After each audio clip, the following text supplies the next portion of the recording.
Signal Sciences secures the most important web applications, APIs, and microservices of the world's leading companies, protecting over 7,500 applications and 150 billion production requests per week. Signal Sciences Next-Gen WAF and RASP help companies increase security and maintain site reliability without sacrificing velocity, all at the lowest total cost of ownership. Signal Sciences' patented technology protects any application against any attack, with integrations into any DevOps toolchain. Signal Sciences, demand more from your WAF. Learn more at signalsciences.com/PSW. Let the team at Black Hills Information Security test your defenses. With over 10 years of experience in penetration testing, red teaming, and threat hunting, the testers at Black Hills will help you find the holes in your security before the bad guys do. The team at Black Hills cares about educating and sharing their knowledge by creating countless blogs, open source tools, and webcasts for you to learn more about the tradecraft of pen testing and red teaming. Visit securityweekly.com/BHIS to join their mailing list and view the latest blogs and webcasts from Black Hills Information Security.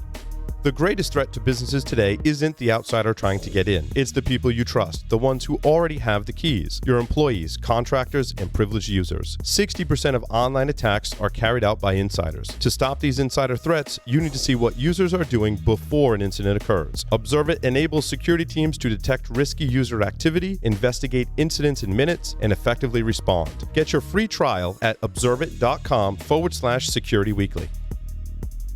Welcome back, everyone, to Enterprise Security Weekly. Mark your calendars for our Security Weekly holiday extravaganza on December 19th. We'll be live streaming 5 one-hour panel discussions with some of the most knowledgeable professionals in the industry to round out the evening.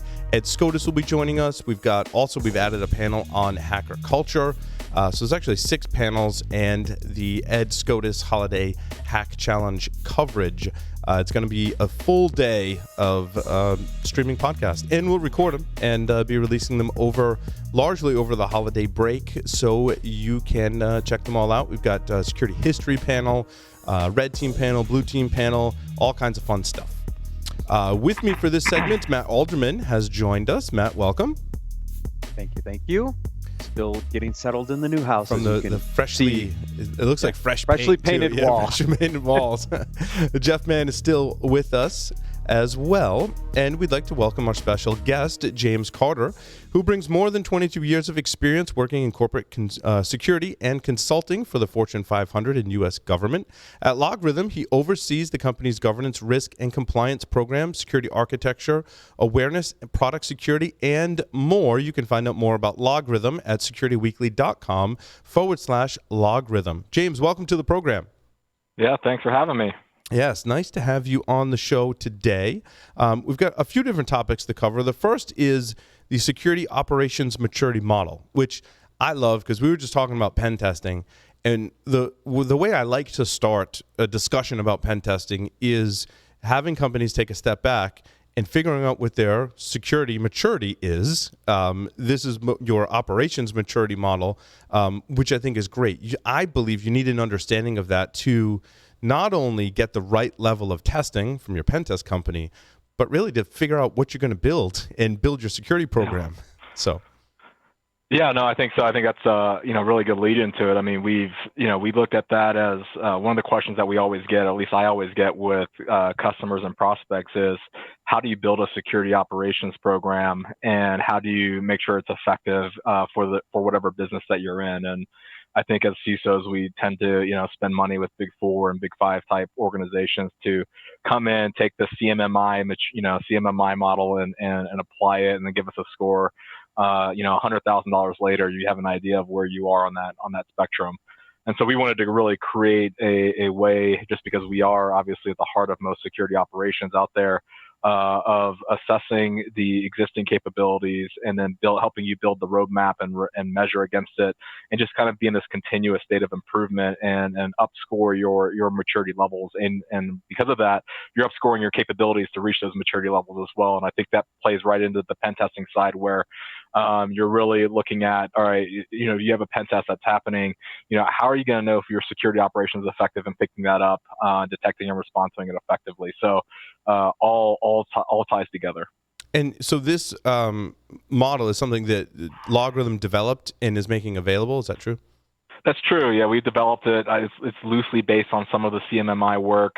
We actually are going to marry it probably with like MITRE ATT&CK and a few other things as well in a next release. But really, this is something that we developed based loosely on those. And then we also developed some tooling and stuff so that way customers and prospects and whoever can take the tool, self-assess themselves. We run workshops around it, and then they'll come out with like, here's where you score for your security operation. Here's what you need to do to improve and kind of raise that score. Now, James, what I assume is you kind of measure maturity against a number of capabilities in the security operations piece. And then That's based correct. on those different maturity levels across those different capabilities, you start to build out a roadmap of, okay, based on these capabilities I have, here's the next set of things I should roll out in order to continue to mature the overall program. Is that how you kind of think about the two, as maturity across different capabilities? That's exactly how we think of it. And so from a security operations perspective, if you're just doing kind of log collection and some of the basics, obviously you're going to be in the earlier stages, but you start doing a lot of the integration, the automation, automated response actions and remediation actions and things like that, threat intelligence integration. So once you start kind of moving up your levels and types of capabilities that you have, you'll move up in maturity score. And so that's exactly how we actually aligned it. Yeah, Matt, it sounds similar to some of the things that you've built in the past when we've worked together. Yeah, I mean, well, when we did all of our internal evaluations, not only of our products, but of adjacency products and other things that we were looking to move into market, we did the same basic thing, right? You looked at a set of capabilities, you kind of measured yourself and said, well, if we're going to go after the space, kind of here's the roadmap of what we'd have to build in order to compete in that space. It sounds similar from an operations perspective. Yeah, I think that's 100% right. And I think the one kind of key takeaway there too is not just measuring yourself against, a scoring of, 1 to 0 to 4 type of situation, but who needs to be a 4 versus who's okay with a 2 or a 3. And I think that's kind of an important piece too, because then if you're in the industry, luckily for me, security is kind of who we are. So I want to push that envelope as high as I can possibly get it. But in places where you're in industries where security isn't the primary focus or isn't even the secondary focus, I'd say we may want to reevaluate that. But on the flip side, being a 2.5 or 3 may be efficient. Yeah. PCI, Jeff? Oh, sorry. Well, I was going to ask, and in the conversation, part of my questions have been answered. This is a security operations maturity model, not a security maturity model for an organization. So I think implied in that is you're only looking at a certain subset of what, using PCI as an example, would be a certain set of the requirements, probably most likely requirement 10, which is involved in logging and monitoring and detection. But I guess to put it in the form of a question for you, how does an organization use this security operations maturity model in conjunction with or in companion with other maturity models that might look at other things within their organization from a security perspective and or the compliance regulatory requirements that they have to meet? Yeah, and that's actually an interesting question. That's something that we debated when we put this together. One of the things that we looked at is primarily around capabilities, but we are looking specifically at security operations just because that's our bread and butter versus looking at the security program as a one holistic entity.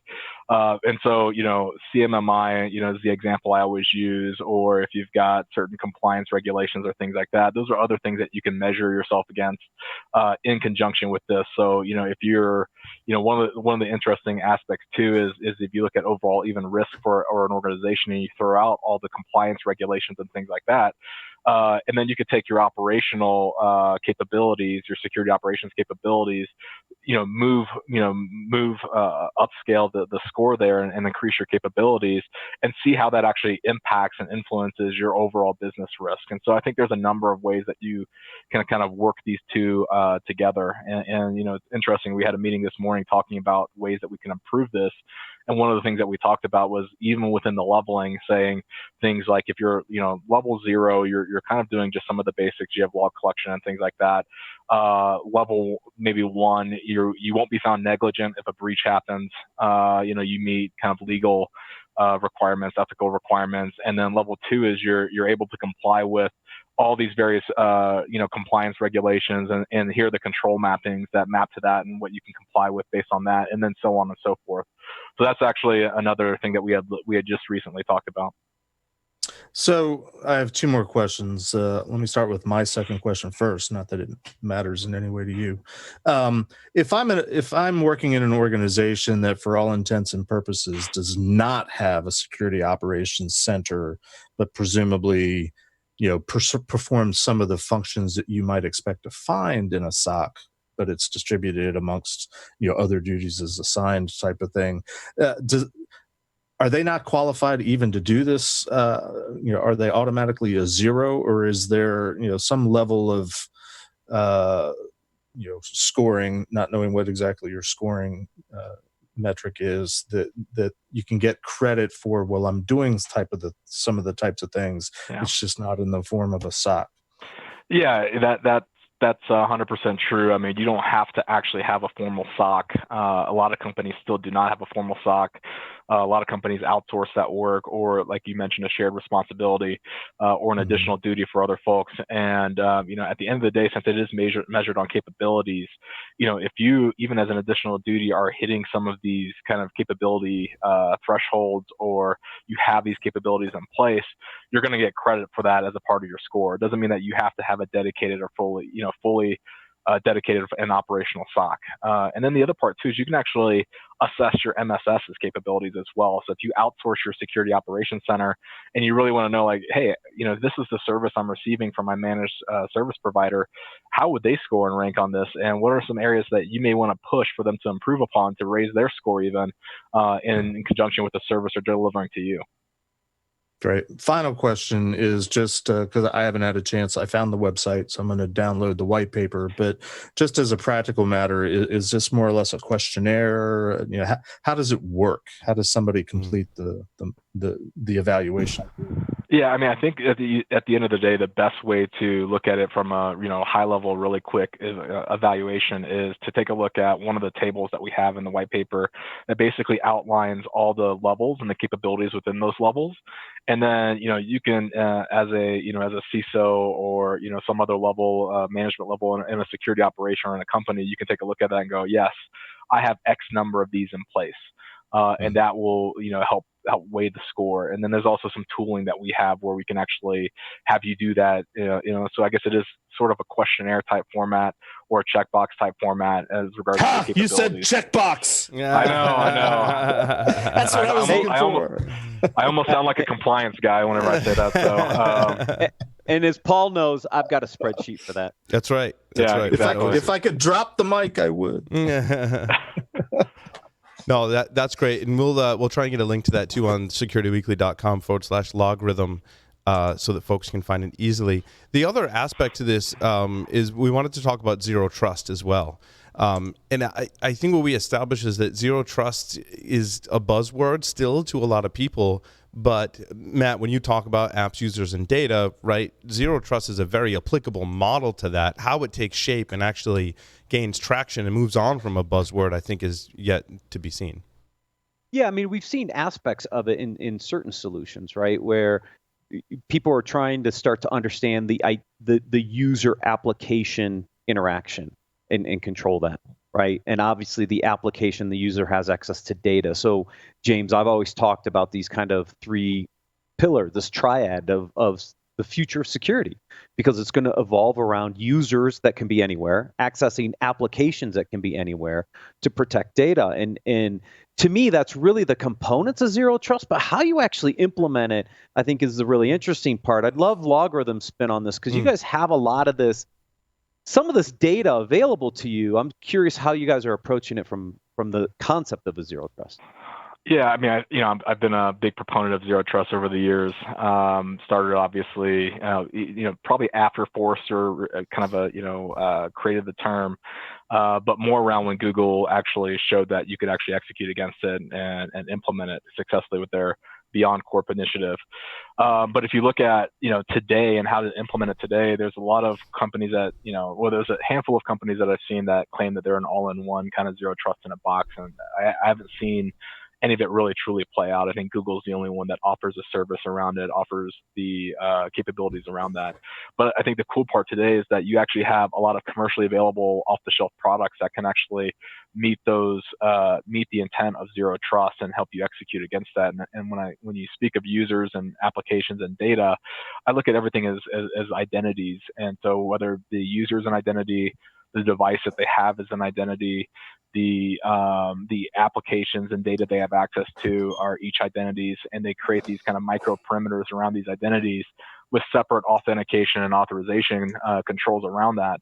And luckily for us, our company's bought into it, and I've been able to implement some of that, at least the front half of that zero trust, where we're looking at identity access management, privilege access management, mobile device management, and start looking at least tackling 2 or 3 of those identity constructs so that we can fully execute the zero trust model. But I think today you can actually do it with commercially available off-the-shelf products, where Google, it's 100% things that they've homegrown and built themselves.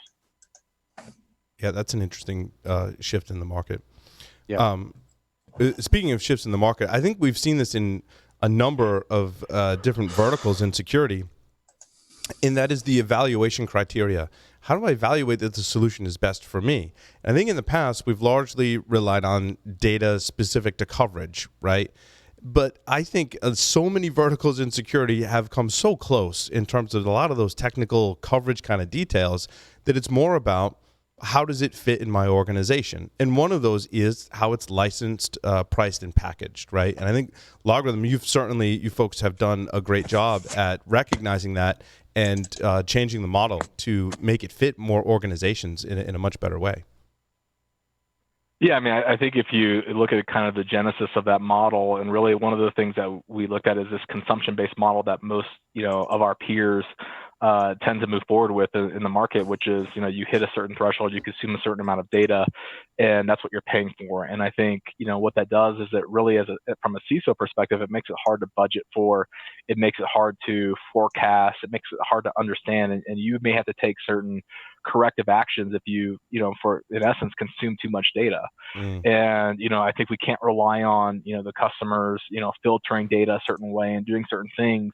A lot of them just kind of turn the hose on and let it go. But at the end of the day, based on how prolific technology is, even with our personal lives and work lives and everything else, I don't think you can limit the amount of data. In fact, it's just going to continue to grow. So why cap people or force them into, higher tiers and paying millions more dollars just because they're trying to protect themselves? Right. And it incentivizes people to use the product less rather than more, right? That's and right. You're not the electric company, right? The electric company is weird because they want you to use less power, not more. But in this model, we want customers to use more of the solutions, right? That's right. And I think that's another aspect too. You don't want to have to put a fence around the solution, so you can only look at data, or you can only look at analytical, models and things like that based on this, this smaller collection of data, and then heck with visibility to everything else. And so it does, now that CISO or that organization has to go look at, all right, what can I use to go look at these other things that I need to look at? And so by just having a consume all you want type of model, it gives them, it gives us a lot more stickiness in the environment, and it has the customer leveraging and using us quite a bit more. So James, I'm curious about a couple factors here, because Paul and I did some of this work when we were at Tenable. We did the same thing around scanning, right? I knew that if I knew a few factors, I could calculate roughly my costs to deliver a service. Right. And for scanning, it was pretty easy. It came down to how often you scanned, how many devices you scanned, and how long did you want to keep the data. That's it, right? Because that's storage, compute, and bandwidth. I'll tell you right now. And once I knew those 3 factors, I could calculate, roughly my costs associated to create a pricing model. You had a spreadsheet for that. Yeah, I had a spreadsheet for that. I have a spreadsheet for a lot of things, people. Now, when you think of an unlimited plan, the balance you have to think about, and this is what I'm curious to get your thoughts on, the decisions you guys went through at LogRhythm to do this, was you either price it too high for the low end of the market and you kind of price yourself out, or you price it too low for the big customers, you could potentially take it in the shorts from a cost perspective. How did you balance that? No, that's a great question. It is something that, obviously we're concerned about. If you look at our total market, we do have large enterprise but our sweet spot really is the kind of mid-market, mid-enterprise size organization. And so what we didn't want to do is price ourselves out of that market. So that factored into the overall cost. And so I think what we were willing to do is increase the cost enough to where we could still stay in that market, but also make it affordable to the large enterprise as well. So it was a balancing act between the two to make sure that we can sort of bleed into both markets. But those are definitely considerations that we had as we went through this. And the great part too is historically LogRhythm has been an on-prem appliance, and there's a hardware component of it and things like that. Even though it's software, they can deploy it on their own virtual infrastructure and, in the cloud or hybrid models, whatever they want to do. But at the end of the day, the customers really, if we just give them the license for unlimited data, we can scale out horizontally as much as we want, and as long as we're not supplying hardware for the customer, and they can actually supply their own infrastructure for it. There's not a ton of overhead costs that get increased based on the larger size organization or the amount of data that they're ingesting. Yeah, for on-prem, that makes a lot of sense, right? Because they own the infrastructure. On the cloud side, though, you bear those costs, so you have to make sure you price it right. That's true. That's true. And actually, I don't think right now we're actually even offering our that model on the LR Cloud, our cloud offering, our SaaS offering. So that is still being worked out today. But we definitely offer it if they want to, self-deploy, or they put it in their cloud. And not hosted in ours. Gotcha. So yeah, that's all still being discussed. And you're right. There's a cost associated with that. Now it's on us versus them. If they deploy it in their cloud environment, they can take all those costs on themselves. Right, Jeff. So remember, I have a spreadsheet for that. It's how many, how often, and how long. That's it. Yeah. Never underestimate the power of a spreadsheet. Hey, quick question, and it's okay if you just ballpark it. I'm curious. You mentioned what your target market is in terms of LogRhythm as a company going after sort of the mid-market, mid-sized companies. I'm curious as to what percentage of those companies that you encounter initially, at least, have what you would consider to be a SOC. It's a good question. I think, it's definitely a mixed bag. I think most of the folks, even in the mid-market, if you look at, we've got, close to 4,000, or we'll have close to 4,000 customers, and well over half is in that mid-market, kind of, $500 million in revenue, type of organization, take plus or minus, a few hundred million. But, if you look at them, if they're buying our products and they're buying, looking at us as a solution for them, most of them have at least, it may not be, the SOC that you see at NASA or something that's like, that you see in the movies, but they'll have some type of security operation, whether that be a, one person, two person operation, or a little more. They've got something there. So, if you count that as a security operations center, then I think the majority of them would, or they're building it out for the first time. Gotcha. That's a curiosity. I mean, I very often when I'm hearing descriptions of vendor products, it boils down to, we're targeting the enterprise. I'm like, that's great. What about everybody else? Right. Yeah. So, I commend you for for you guys having something that's even plausible and hopefully affordable. Certainly it meets the needs of the mid-sized customer. I would imagine and hypothesize that probably a lot of your customers that have some semblance of at least the activity, like monitoring and operations, perhaps they might be doing it because of something like PCI.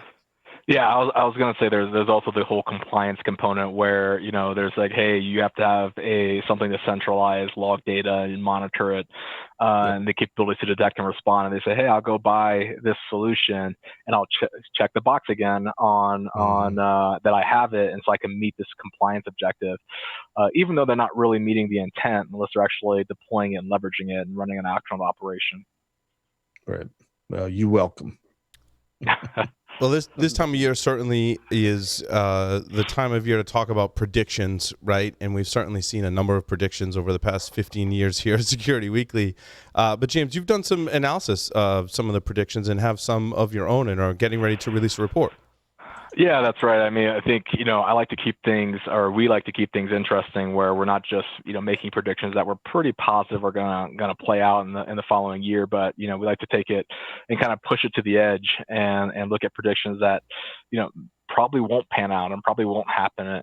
But there's still the prospect that it could happen, and it makes things a little more interesting. So we're going to come out with some stuff around kind of like the negative aspects of AI.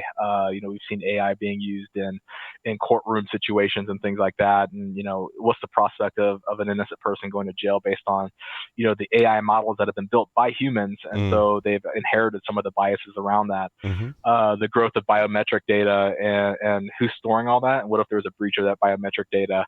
And then of course things like, the election being hacked and things like that we know we're pretty positive are going to play out. And then we start talking about some quantum computing and kind of the influence that has on both, on security in general. So just a number of predictions. I think we've got about 8 of them in total, and we'll be releasing them soon. That's awesome. Well, the good news is we covered all the ones you just mentioned, so we're with you on part of that. Yeah. All right. For sure. Yeah, and I think in our next guest too, I think also mentioned the quantum computing prediction that next year might not be the year for quantum computing to really be taken on as a huge challenge in security. Yeah, I mean, we did an interview segment on this. I mean, I think we have to think about quantum computing and be prepared, which means we have to start now. But I don't think quantum plays into security next year. I think it's a little further down the road. James, I'd love your thoughts.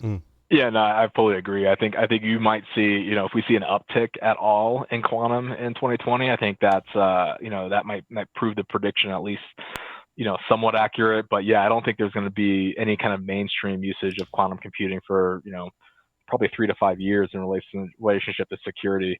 So that's kind of just my thoughts on it.